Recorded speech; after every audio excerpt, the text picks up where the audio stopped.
Selamat datang di channel BH Korslet. Jangan lupa subscribe agar channel ini bisa berkembang ke depannya. Dan jangan lupa tinggalkan jejak Anda di kolom komentar. Terima kasih guys. Bab 109.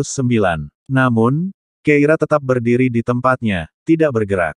Dia mengepalkan tangannya erat-erat, cahaya bulan menyinari wajahnya yang dingin, membuat suaranya terdengar seperti dilapisi es. Jangan repot-repot. Louis merenung sejenak sebelum berbicara. Sebenarnya, meskipun dia bukan ayahmu, Nyonya Olsen mungkin masih bisa menjadi.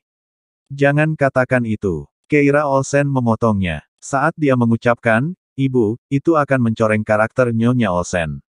Dia menundukkan matanya dan berbicara perlahan, meskipun Taylor jahat padaku, dia selalu mencintai Nyonya Olsen, dan itu tidak pernah berubah. Dengan suami seperti itu, bagaimana mungkin Nyonya Olsen berselingkuh? Jangan menghinanya. Rahang Louis menegang saat dia mencoba berdebat, tapi dia tetap diam. Bibir Keira Olsen melengkung membentuk senyum meremehkan. Saya selalu berpikir bahwa status anak haram sudah cukup buruk, tetapi saya tidak pernah membayangkan itu bisa menjadi lebih buruk. Louis ingin mengatakan sesuatu untuk menghiburnya, tetapi Keira memberi isyarat dengan tangannya. Aku butuh waktu sendiri. Baiklah, Louis berkata pelan, sambil mundur selangkah tanpa suara untuk memberinya ruang yang cukup. Poppy mendekati kamar rumah sakit dengan gugup, dan dari luar pintu, dia mendengar percakapan antara Nyonya Olsen dan Taylor, yang menyebutkan Keira. Nyonya Olsen berkata, lagi pula, kamu dan Keira adalah ayah dan anak. Dia sangat gugup padamu tadi. Kamu seharusnya bersikap lebih baik padanya di masa depan. Taylor, yang sudah berhenti berdarah dan tanda-tanda vitalnya stabil, mendesah. Kamu seharusnya bersikap lebih baik pada Isla. Nyonya Olsen tiba-tiba merendahkan suaranya, Taylor, jangan seperti ini. Kau tahu betul bahwa aku sebelum menikah denganmu, dan aku belum bisa memberimu anak setelah itu. Keira adalah putri kandungmu. Jangan bicara seperti itu, kata Taylor sambil tersenyum. Saat kita menikah, aku sudah mengatakan bahwa putrimu akan menjadi putriku. Shirley, selama bertahun-tahun ini, aku menepati janjiku. Mata Nyonya Olsen berkaca-kaca karena rasa terima kasih.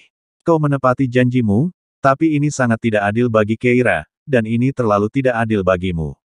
Fakta bahwa kau bisa melepaskan kemakmuran Clans dan hidup bersamaku dalam kesederhanaan di Oceanion, aku sudah sangat puas. Apa yang tidak adil tentang itu? Jangan bicarakan ini lagi. Taylor tersenyum. Lagi pula, kau sudah begitu baik pada Keira selama bertahun-tahun. Bukankah itu juga karena rasa bersalah? Shirley, dia adalah hasil rencana jahat Poppy terhadapku. Aku tidak pernah menganggapnya sebagai putriku, kau benar-benar tidak perlu melakukan ini. Nyonya Olsen tampak tertegun. Awalnya, dia mungkin memang bersikap baik kepada Keira dengan pemikiran itu, tetapi seiring mereka perlahan-lahan saling mengenal, dia benar-benar mulai menyukai Keira. Poppy berdiri di luar pintu, wajahnya memerah karena marah. Dia memang telah merayu Taylor dengan memberinya obat bius saat itu, dan setelah, dia bahkan melakukan amniosentesis untuk memastikan anak itu adalah anak kandung Taylor, tetapi bahkan setelah itu, Taylor tetap tidak mau menerimanya. Nyonya Olsen lah yang kemudian membawanya ke keluarga Olsen. Nyonya Olsen mungkin tampak berbudi luhur, tetapi sebenarnya, penerimaan dia dan anak itu disebabkan oleh rasa bersalahnya terhadap Taylor. Segala keuntungan dan reputasi kebajikan telah diambil olehnya. Keuntungan, membayangkan bagaimana dia baru saja memarahi Keira, ditambah dengan ketidakpercayaan Keira, menimbulkan perasaan gembira yang mendalam-dalam diri Poppy. Dia tidak akan membiarkan Keira lolos begitu saja. Dia bermaksud membuat Keira seumur hidup dalam penderitaan dan perjuangan identitasnya. Dia juga tidak akan membiarkan Nyonya Olsen pergi. Dia ingin memastikan bahwa Nyonya Olsen dan Keira, ibu dan anak perempuan itu, tidak akan pernah tahu hubungan mereka yang sebenarnya. Sedikit kegilaan merayapi wajah Poppy, berubah menjadi senyum gila. Keira tidak tahu berapa lama dia berdiri di sana. Dia berada tepat di tepi tangga masuk rumah sakit, yang merupakan tempat yang tidak tersentuh cahaya. Dia memperhatikan orang-orang yang datang dan pergi melalui pintu masuk rumah sakit. Mereka tampak gembira atau sedih, ekspresi mereka begitu hidup dan cerah. Namun, suasana hatinya suram seperti abu. Dia tidak tahu berapa lama telah berlalu ketika tiba-tiba rasa hangat mendarat di bahunya. Keira menoleh dan menyadari bahwa Louis telah menyelimutinya dengan jaketnya, kehangatan itu melindunginya dari kekejaman dunia ini. Sebenarnya, Louis ragu-ragu cukup lama sebelum akhirnya berbicara, tetapi hanya berhasil mengucapkan sepatah kata. Ia tidak tahu bagaimana cara menghiburnya. Saat dia masih berjuang, Keira berkata, "Aku baik-baik saja, jangan khawatir." Louis terkejut dan kemudian melihat Keira perlahan mengangkat kepalanya. Dia berjalan dari kegelapan menuju cahaya, aura kekalahan di sekelilingnya perlahan menghilang. Rasa terima kasih terpancar di mata Louis. Awalnya dia tertarik pada Keira karena ketangguhannya. Tampaknya, tidak peduli apapun, jika dia terjatuh, dia dapat langsung berdiri lagi. Dia bukanlah bunga yang rapuh dan tak berdaya. Di dalam tubuhnya yang ramping tampak ada banyak energi, membuat penampilannya yang terlalu menggoda tampak tak tergoyahkan dan mempesona. Bibir Louis melengkung dengan senyum yang hampir tak terlihat, dan dia menemukan topik untuk dibahas. "Nona Olsen, menurut Anda apa rahasia yang terus dibicarakan Finlay Hill dan Connor Hill?" "Aku tidak terburu-buru." Keira memiringkan kepalanya, tampak liar dan tertawa lepas. "Connor Hill akan memberitahuku pada akhirnya." Louis ikut bermain dengannya. "Benarkah? Aku ingin mendengar lebih banyak." "Kau tidak mengenal Isla," kata Keira Olsen perlahan. Setelah ini selesai, dia tidak akan membiarkan sesuatu yang berbahaya memengaruhi masa depannya. Louis terkejut, "Apa maksudmu?" "Tunggu saja dan lihat saja." Keira menggodanya. "Paling lama setengah bulan lagi, Isla akan menghancurkan dirinya sendiri." Louis mengangguk, "Saya akan menunggu kabar baik." Tak seorang pun di antara mereka yang berbicara lagi, hanya diam menatap satu sama lain. Malam ini mungkin adalah pertama kalinya Keira tidak merasa kesepian di tengah malam, seolah-olah berada di jalan kehidupan, dia tidak selalu harus berjalan maju sendirian. Tidak jauh, Tuan dan Nyonya Allen berjalan-jalan di rumah sakit setelah Rebecca tertidur. Secara kebetulan, mereka tiba di pintu masuk ruang gawat darurat. Tepat saat mereka hendak berjalan melewatinya, Nyonya Allen tiba-tiba menoleh, menatap Keira dengan heran. "Tunggu." Tuan Allen terkejut dan mengikuti pandangannya. Malam itu agak gelap, dan Keira berdiri di bawah lampu jalan, cahaya redupnya menyinari siluet wajahnya, melembutkan fitur tajamnya secara signifikan. Terutama pada saat dia menatap Louis, matanya lembut dan tegas. Lehernya ramping, dan perilakunya mandiri, membawa pesona khas pada dirinya. Pemandangan itu membuat Tuan Allen membeku di tempat. Bayangan pertemuannya dengan Lady South lebih dari 20 tahun yang lalu tiba-tiba terlintas dalam benaknya. Malam itu sungguh luar biasa, dengan Lady South yang tampak menyendiri dari dunia. Wanita berusia 40-an itu berdiri menyamping ke arahnya, menatap langit. Kedua siluet itu mulai saling tumpang tindih, sepertinya wajah Lady South dalam ingatannya menjadi lebih jelas. Tuan Allen langsung bersemangat. Ia buru-buru melangkah ke arah Keira dan tanpa sadar berseru, "Lady South." Keira, mendengar nama itu, berhenti sebentar. Bab 110. Keira menoleh dan melihat Tuan Allen, yang tampak agak bingung. Dia mengerutkan kening dan ragu-ragu sebelum bertanya, "Paman Allen, Anda baru saja memanggil saya apa?" Tuan Allen tersadar kembali. Dia menatap Keira dengan bingung, mengamatinya dengan ragu, "Let Lady." Seseorang menarik lengan bajunya. Nyonya Allen menghampirinya, memotong perkataannya. "Tidak apa-apa, mata Paman Allenmu sedang mempermainkannya." "Keira, apa yang kau lakukan di sini?" Keira Olsen menjawab, "Tuan Taylor Olsen dirawat di rumah sakit, jadi aku membawanya ke sini." Dia menatap ke lantai atas, lalu menundukkan matanya. "Tapi sekarang aku harus pergi dulu." "Baiklah," kata Nyonya Allen sambil tersenyum. "Hari sudah mulai gelap, sebaiknya kamu pulang dan beristirahat." Keira bertanya, "Kapan kalian akan kembali ke Clans?" Nyonya Allen tersenyum dan berkata, "Tidak perlu terburu-buru. Meskipun perawatan medis rehabilitasi di Oceanion tidak sebaik di Clans, itu sudah cukup untuk Rebecca. Dia khawatir padamu dan tidak ingin pergi. Sekarang meskipun kamu sudah baik-baik saja, kami tidak bisa tiba-tiba mengubah rencana pelatihan rehabilitasi yang telah dia mulai, jadi kami belum akan pergi." Keira mengangguk, "Kalau begitu aku akan mengunjungi Rebecca saat aku punya waktu luang." "Tentu." Setelah Keira dan Louis pergi, Nyonya Allen melotot ke arah Tuan Allen. "Omong kosong apa yang kau ucapkan?" Tuan Allen berkata dengan nada sedih, "Bagaimana mungkin saya tidak tahan mengatakannya?" Nyonya Allen mendesah, "Saya sudah menyelidiki situasi keluarga Olsen. Sekarang sudah jelas. Status Keira memang canggung, dan sekilas dia memang mirip dengan Nyonya Olsen. Tapi kalau diperhatikan lebih dekat, itu hanya kemiripan temperamen. Lady South adalah ibu Nyonya Olsen, dan Keira juga seharusnya punya temperamen yang mirip dengannya. Kamu tidak punya bukti, dan kalau kamu langsung mengatakannya dan ternyata itu hanya kekeliruan, apa yang akan kamu lakukan?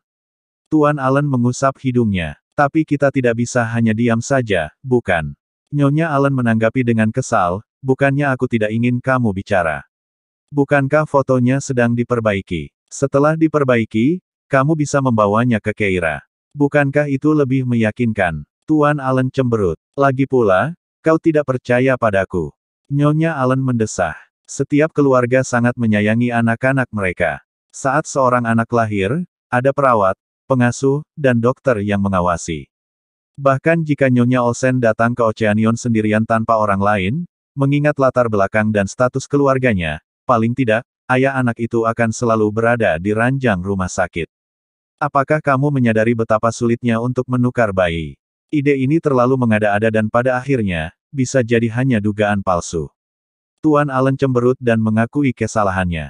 Baiklah, baiklah, kau selalu benar. Tunggu saja fotonya. Karena tidak dapat menahan diri, dia mengeluarkan ponselnya dan menandai Frankie di grup chat keluarga. Berapa lama waktu yang dibutuhkan untuk memulihkan foto? Bisakah kamu mempercepat prosesnya? Balasan Frankie datang dengan cepat. Kerusakan pada fotomu cukup parah. Editor pemulih foto mengatakan bahwa butuh setidaknya 5 hari untuk memperbaikinya. Tuan Allen merasa tidak sabar untuk pertama kalinya, 5 hari lagi. Keira dan Louis kembali ke rumah keluarga Horton. Mobil berhenti tepat di halaman rumah Nyonya Horton tua. Begitu mereka keluar dari kendaraan dan memasuki ruang tamu, mereka melihat Nyonya Horton yang sudah tua belum tidur. Ia tertidur di sofa sambil mengangguk-anggukkan kepalanya. Fiona berada di sampingnya, tersenyum kecut. Melihat mereka berdua, dia akhirnya merasa tenang. Nyonya tua, Tuan Horton, dan Nona Olsen telah kembali. Sekarang kalian bisa beristirahat dengan tenang, kan? Silakan kembali ke kamar kalian untuk tidur. Nyonya Horton yang sudah tua tiba-tiba terbangun. Ia berdiri dan berjalan ke arah mereka. Louis melangkah maju untuk mendukungnya. Nenek, tenang saja. Namun, Nyonya Horton yang sudah tua berjalan melewatinya dan mendekati Keira, sambil memegang pergelangan tangannya. Cucu menantu, akhirnya kau kembali. Louis terdiam. Fiona tak kuasa menahan tawa. Nona Olsen, Nyonya Horton tua telah menyebut-nyebut namamu 100 kali malam ini. Bagi mereka yang tidak tahu, mereka akan mengira kau adalah cucunya. Bahkan dengan kehadiran Tuan Horton di sini, kaulah yang lebih disukainya. Nyonya Horton tua segera berkata, mengapa aku lebih memilih bocah nakal itu ketika aku bisa memiliki menantu perempuanku yang cantik? Louis menarik sudut mulutnya. Nenek, sekarang setelah kau punya cucu menantu, kau lupa pada cucumu ini. Mendengar kata-kata itu, mata Nyonya Horton yang tua menjadi cerah. Jadi, kamu mengakui dia adalah istrimu. Louis tiba-tiba merasa agak malu. Nyonya Horton tua tidak peduli dengan perasaannya dan menoleh ke Keira. Cucu menantu, bocah nakal ini menyukaimu, dan bagaimana denganmu? Apakah kamu menyukai bocah nakal ini? Louis menyentuh hidungnya dan melirik Keira tanpa sadar. Keira menyadari tatapan tajam itu dan tersipu.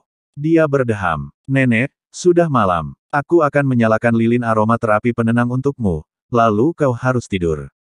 Nyonya Horton yang sudah tua tidak ingin mempermalukan cucu menantunya meskipun Louis tidak setuju, jadi dia mengangguk. Baiklah. Keira membantu Nyonya Horton tua ke kamar tidurnya. Tiba-tiba, satu-satunya orang yang tersisa di ruang tamu adalah Louis. Matanya menjadi gelap saat melihat mereka berdua pergi. Memikirkan bagaimana Keira tidak menjawab pertanyaan nenek tadi, dia tiba-tiba merasa sedikit kecewa. Pada saat itu, Fiona angkat bicara. Tuan, apakah Anda akan menginap di sini malam ini? Atau Anda akan kembali tidur di rumah utama? Rumah keluarga Horton terlalu besar. Nyonya Horton yang sudah tua membutuhkan ketenangan untuk pemulihannya, jadi halaman kecil di dalam pekarangan rumah itu dipilih untuk membangun villa 3 lantai khusus untuk dirinya. Biasanya, Nyonya Horton tua dan dokter keluarga, beserta seorang pengasuh, tinggal di sana, suasananya tenang dan tidak terganggu. Sejak Louis kembali ke negaranya dan mengambil alih Horton Group untuk memperkuat kedudukannya sebagai kepala rumah tangga, dia tinggal di kamar tidur utama di sebelah rumah tersebut. Mendengar pertanyaan tiba-tiba itu, Louis terbatuk.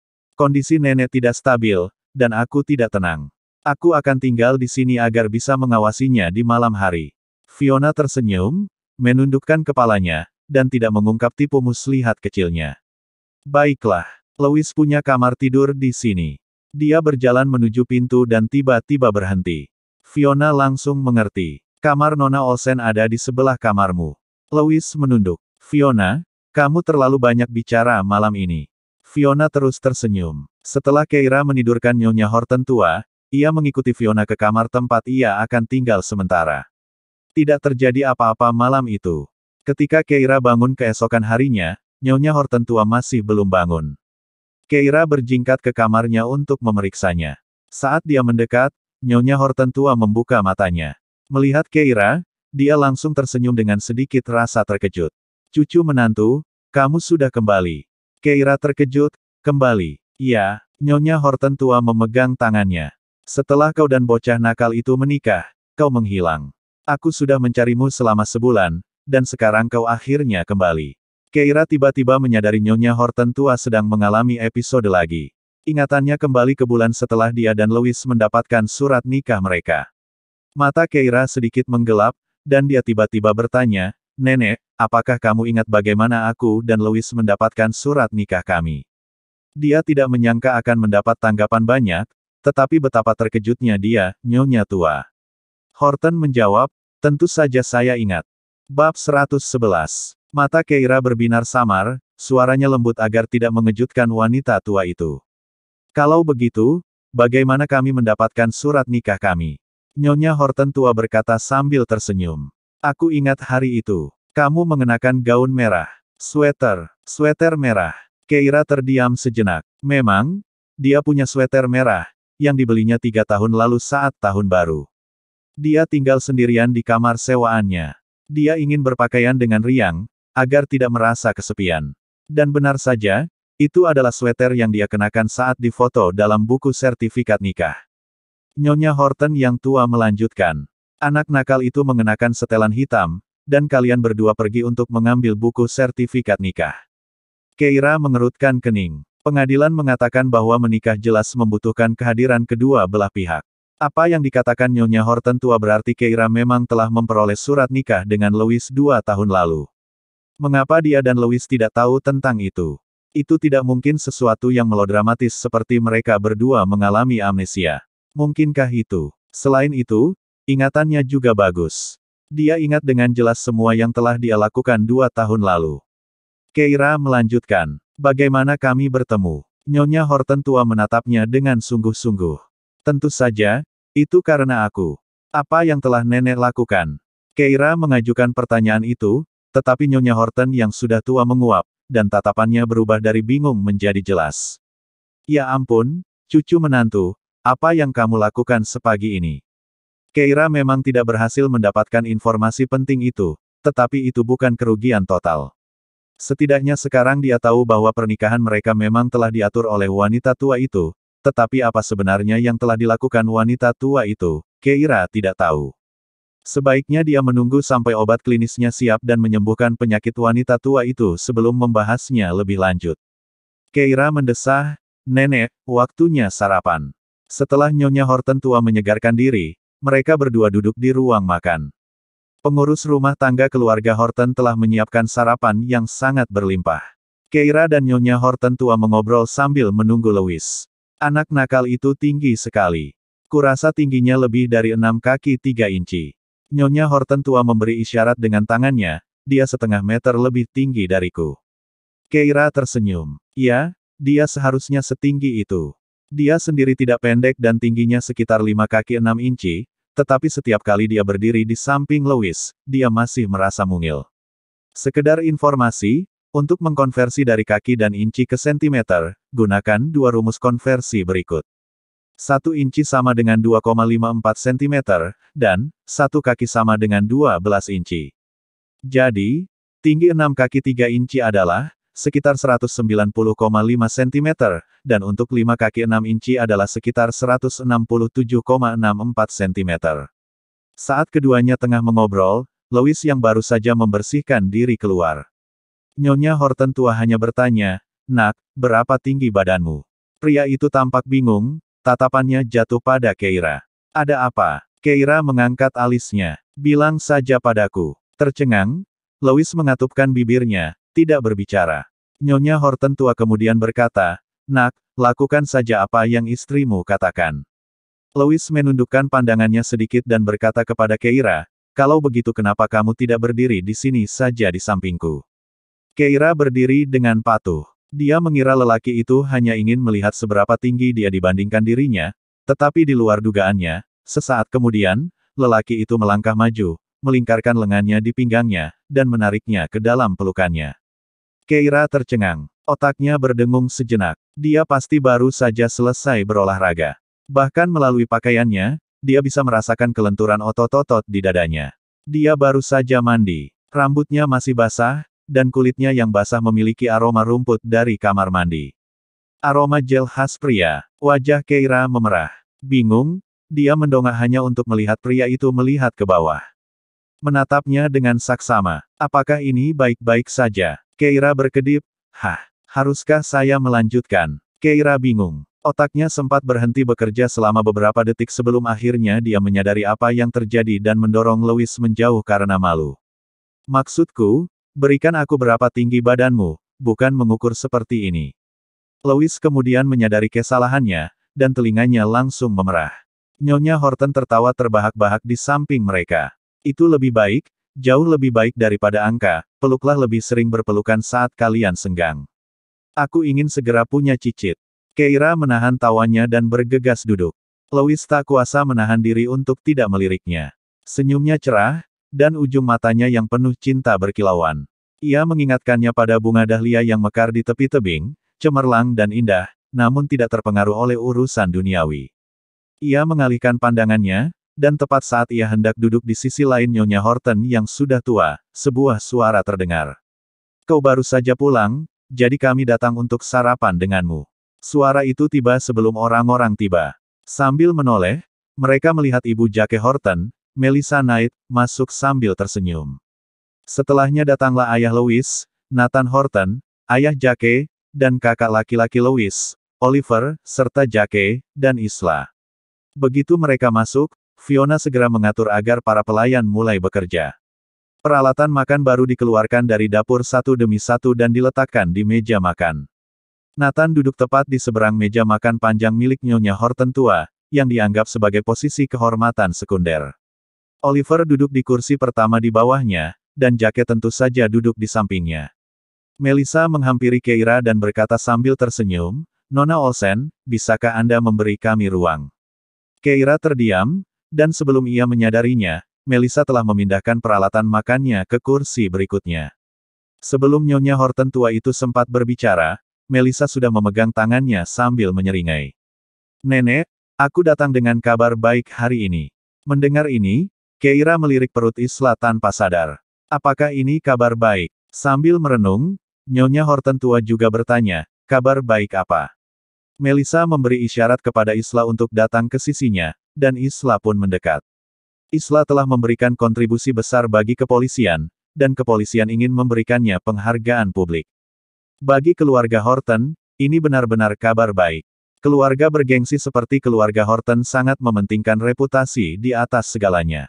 Memiliki menantu perempuan yang heroik dan bercitra positif sangatlah bermanfaat bagi mereka. Isla tersenyum dan berkata, "Aku hanya melakukan apa yang seharusnya kulakukan." Namun Melissa menggelengkan kepalanya, "Bukan begitu caramu seharusnya melihatnya.